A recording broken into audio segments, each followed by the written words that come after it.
करे जावा फाटेला।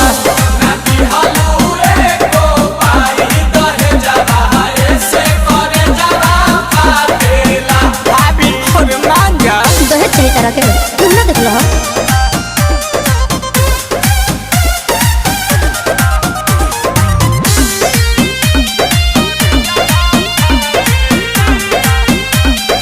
एक बात बताओ हटो ना। नाराज काहे होलू छने पछने बियाह जब कइलू अपने पसने। मोती मराइल रहे अरे जहन पहिले जे जहती तहरा घर नहीं दिया के चूल्ही पर खाना ना बनती राजा जी ना।